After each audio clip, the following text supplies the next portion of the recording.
even as we are reopening our economy and society, we are also taking steps to reopen travel. We've highlighted before that we are establishing green lanes with several countries. We've established with China, and we are continuing our negotiations and discussions with other countries so as to broaden these green lane arrangements. In addition, as we do this, we expect more travelers coming back to Singapore. We will now put in place a new requirement to test all incoming travelers, on top of the stay-home notice requirement that is already in place.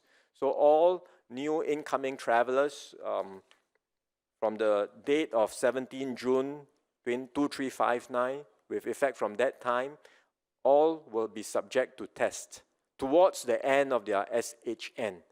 Right? So the specific requirements, how they will be notified, we will put out these details in due course, but the key is we'll be testing all of them. In addition, because we are continuing to monitor the situation in different countries, the risk of importation from abroad, it varies from country to country because various countries and regions are at various stages of putting in place effective systems to control the infection.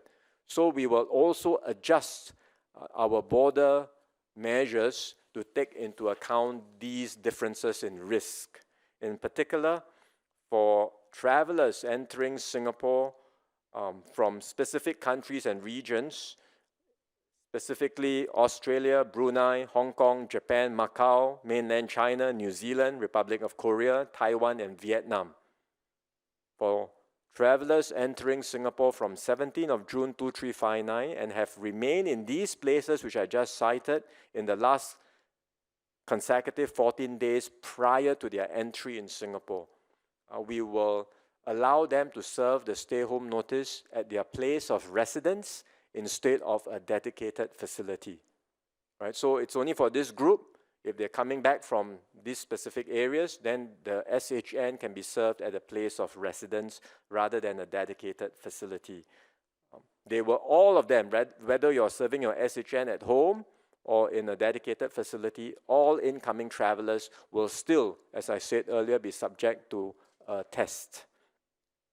With the arrangements that we are putting in place, we do expect to have the ability now to also allow more long-term pass holders overseas to return to Singapore. We have all this while been allowing them to come back, but we regulate the flow of returnees coming back. And because we now have more capacity for testing, for SHN facilities, including the possibility that some may serve their SHN at home, we are now able to facilitate the re-entry of more long-term pass holders in the coming weeks.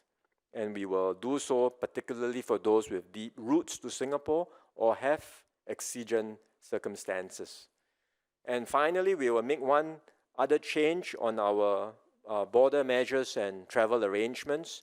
For all up to now, the cost of tests and the cost of SHN facilities have been borne by the government.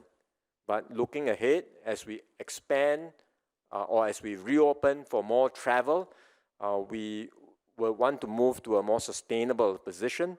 And so, again, for all inbound and outbound travelers who enter Singapore from 17th of June 2359 and leave Singapore from 17 June 2359, they will be required to pay for their COVID-19 test.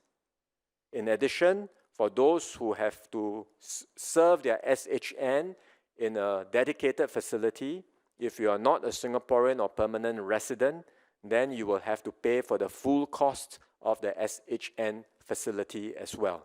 So those are the changes we'll be making on the travel front and in terms of our border measures.